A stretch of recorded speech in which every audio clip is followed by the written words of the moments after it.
સ્થાનિક સ્વરાજની ચૂંટણીને પરગમ વાગી ચૂક્યા છે। સ્થાનિક સ્વરાજની ચૂંટણીને લઈને હાલ માહોલ છે તે જોવા મળી રહ્યો છે। રાજકોટ મહાનગરપાલિકાની પણ સ્થાનિક સ્વરાજની ચૂંટણી છે યોજાવા જઈ રહી છે, ત્યારે રાજકોટમાં ત્રિપ્રાખ્યો જંગ કહી શકાય, કારણ કે આમ આદમી પાર્ટી, ભાજપ સરકાર અને કહી શકાય કે કોંગ્રેસ દ્વારા ત્રણ ત્રિપાખ્યો જે જંગ જામવાનો છે। ત્યારે આપણે વોર્ડ નંબર 18માં છીએ રાજકોટના, અને જ્યાં યુવા ઉમેદવાર એટલે કે યુવા ઉમેદવારને આમ આદમી પાર્ટી દ્વારા આ વખતે મોકો આપવામાં આવ્યો છે, અને વોર્ડ નંબર 18ના જે ઉમેદવાર છે ત્રણ, એમની સાથે આપણે સીધી વાત કરીશું। આપણી સાથે રાજેશભાઈ છે, તેમની સાથે વાત કરીશું। રાજેશભાઈ, શું કહેશો, આ વખતે આમ આદમી પાર્ટી દ્વારા યુવા ઉમેદવારોને મોકો આપવામાં આવ્યો છે અને વોર્ડ નંબર 18માં તમે લોકો સુધી જઈ રહ્યા છો, લોકો સાથે સંપર્ક કરી રહ્યા છો, કેવા પ્રશ્ન છે તે લોકોના સામે આવી રહ્યા છે?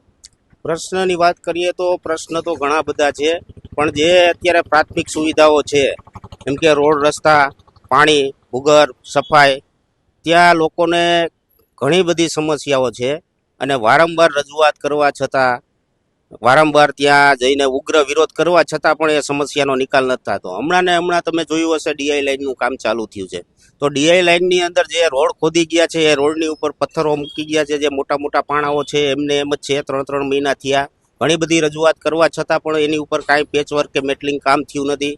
બીજા નંબરમાં પાણીની સમસ્યા, તો ડીઆઈ લાઇનની અંદર ઘણા વિસ્તારો એવા છે કે જ્યાં પાણી પૂરતું આવતું નથી। નવી લાઇનનો તો મતલબ શું?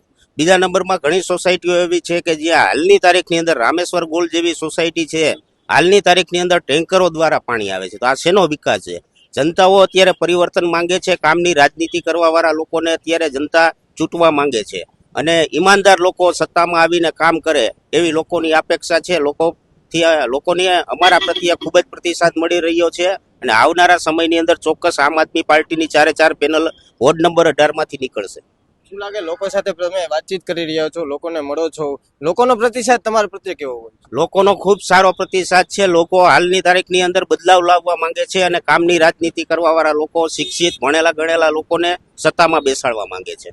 ચોક્કસથી આપણી સાથે વિદ્યાર્થી નેતા જે વિદ્યાર્થીઓના પ્રશ્ન ઉઠાવતા હોય છે, વિદ્યાર્થીઓને લઈને લડતા હોય છે, સુરજભાઈ બગડા, કે જેઓએ ઘણી વખત વિદ્યાર્થીઓને લઈને પ્રશ્ન લઈને આપણી સમક્ષ આવ્યા હતા, તેમને આપણે સુરજભાઈ સાથે વાત કરીશું। સુરજભાઈ, વિદ્યાર્થીઓના આજ દી સુધી પ્રશ્ન ઉપાડ્યા છે, પરંતુ હવે તમને આમ આદમી પાર્ટી દ્વારા લોકોના પ્રશ્ન ઉપાડવા માટે પણ તમને મેદાને મૂક્યા છે, શું કહેશો, આ વખતે કેવું લાગી રહ્યું છે વોર્ડ નંબર 18માં?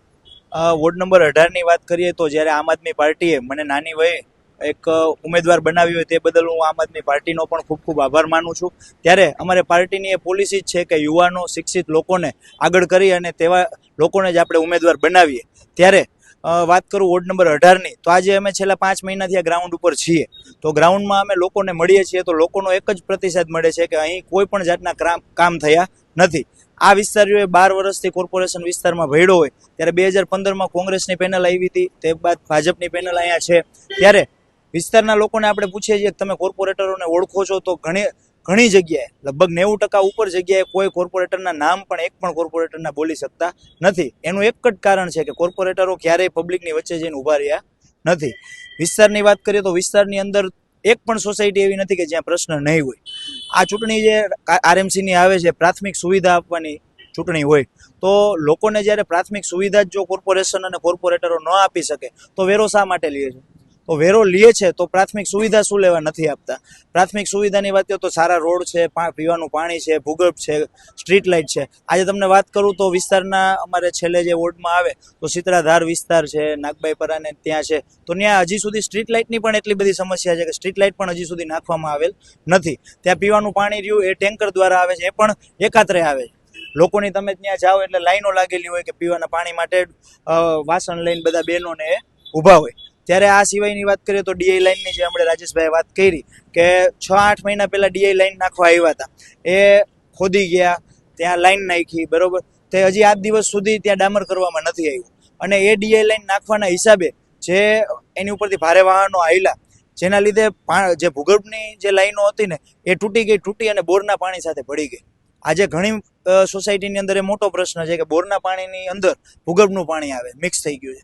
ટ્રાફિકની સમસ્યાની વાત કરીએ તો કોઠારિયા ચોકડી પાસે જે બ્રિજ છે, આ બાજુ રીધી સીધી પાર્ક પાસે બ્રિજ છે, ત્યાં કાયમી ધોરણે ટ્રાફિકની એવડી સમસ્યા છે। આ બાજુ માલધારી ફાટક અને સોલવન ફાટક, કેમ કે આ કોર્પોરેશને અને કોર્પોરેટરો જે સત્તાધારી પક્ષ છે ભાજપ, એને આ વિસ્તારને જાણે શહેરની બહાર જ ધકેલી દીધો હોય ને એવું સામાન્ય। આગળનો પ્રશ્ન એ જ હતો કે ક્યાંક ને ક્યાંક એવું લાગી રહ્યું છે કે રાજકોટથી કોઠારિયા વિસ્તારને બાકાત કરી દેવામાં આવતો હોય એવું લાગી રહ્યું છે, એનું કારણ તમને શું લાગે?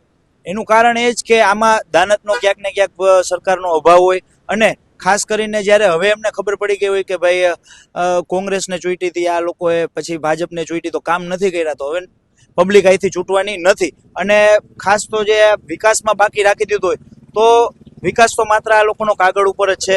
ખાલી વાત કરતા હોય તો વિકાસ જનતાનો નથી થતો, ભાજપના નેતાઓ અને એના પરિવારનો થતો હોય છે. સાથે વાત કરીએ આપણે અહીંયા તો કોઠારિયા વિસ્તારની અંદર આશરે 1.5 લાખ જેટલી વસ્તી છે, તો આંગણવાડી માત્ર 14 જ છે તેની સામે. તો 14માંથી 3 થી 4 આંગણવાડી તો ભાડાના મકાનમાં ચાલે. અમે ત્યાં સ્થળ તપાસે ગયા હતા ત્યારે 8x10 રૂમની અંદર 86 જેટલા બાળકો ભણવા મજબૂર છે. આજે તમે હમણાં વાત કરી કે વિદ્યાર્થીઓના શિક્ષણના મુદ્દા અમે ઉપાડીએ છીએ, તો ઘણા વર્ષોથી એ મુદ્દા ઉપાડીએ, સાથોસાથ લોકોના પ્રશ્નો પણ ઉપાડતા આવ્યા છે. ત્યારે શિક્ષણના મુદ્દે આપણે વાત કરીએ, શિક્ષણ એ પાયો છે. ત્યારે આંગણવાડી રહી એ કોઈ પણ વિદ્યાર્થીનો પાયાનું શિક્ષણ છે. ત્યારે જે જો સરખું ત્યાં ભણી ન શકે તો ક્યાંથી યોગ્ય કહેવાય? તો જે જમવાનું આવે આંગણવાડીનું એ ઓછા પ્રમાણમાં આવતું હતું. સાથે જ સરકારી શાળાની અંદર મધ્યાહન ભોજનની વાત કરીએ તો એ પણ ઘણીવાર અપૂરતું આવતું. અમે મુદ્દો ઉપાડ્યો ત્યારે વિદ્યાર્થીઓને હાથે વાસણ કરાવતા હતા, તો જેના માટે ખરેખર બહેનો રાખવાના હોય.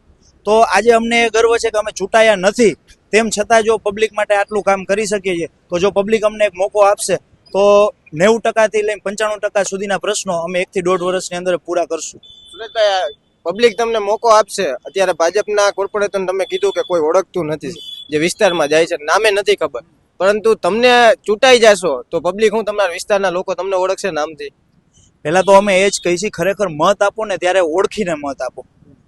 પક્ષ જો અને સાથે સાથે કયો વ્યક્તિ ઊભો છે જે તમારી સાથે કાયમી ઊભો રહેશે એને મત આપો. બાકી ખાલી કોઈ કહે કે આને મત આપી દો ને એના લીધે મત ખરેખર ન આપવો જોઈએ. સાચા વ્યક્તિને અને સારા વ્યક્તિને મત આપે ને તો એ વ્યક્તિ કાયદેસર બધી વખતે ઊભો જ રહેશે. અને અમારી પૂરો પ્રયત્ન છે. આજે છેલ્લા 5 મહિનાથી અમે સાવ ગ્રાઉન્ડ પર, અમારી અહીંની ટીમ તો જ્યારથી પાર્ટી અમારે ગુજરાતની અંદર ચાલુ થઈ ત્યારથી કાર્યરત છે જ, લોકોની વચ્ચે જ છે. પણ જે ચૂંટણીનો માહોલ કહેવાય કે અમે જ્યારે લોકોની સમસ્યા સાંભળવા જાય છે તો એક પણ સોસાયટી એવી અમને નથી પહોંચી કે જ્યાં લોકોની કાંઈ ફરિયાદ ન હોય. ત્યારે અમે 100% એવી ખાતરી આપીએ છીએ કે અમને આવી તો કોઈ અમારી ફરિયાદ નહીં જ કરી શકે કે અમે આને ઓળખતા નથી કે આને અમારું કામ નથી કર્યું. શું લાગે આ વખતે સ્થાનિક સ્વરાજની ચૂંટણીમાં ગ્રામ્ય વિસ્તારમાં તો પગપેસારો કરી ગઈ છે આમ આદમી પાર્ટી, શહેર વિસ્તારમાં પગપેસારો કરી શકશે? શું લાગે? એનું એક જીવતો જાગતો દાખલો તમને દઉં કે ગઈ વખતે જ્યારે કોર્પોરેશનની ચૂંટણી અને જિલ્લા તાલુકા પંચાયતની ચૂંટણી વચ્ચે 10 થી 15 દિવસનો ગેપ હતો. ક્યાંક ને ક્યાંક એ રાજકીય પણ હોઈ શકે કે શહેરની અંદર જો ભાજપનો માહોલ હોય તો એનો લાભ એ ગ્રામ્ય વિસ્તારમાં લઈ શકે. ત્યારે આ વખતે એમને ખબર છે કે શહેર વિસ્તારમાં જ મોટી ખાત પડવાની છે, ત્યારે એની અસર ગ્રામ્યમાં વધુ ન પડે એ બીકના હિસાબે એ લોકોએ ચૂંટણી બે અચાનક ભેગી જાહેર કરેલી.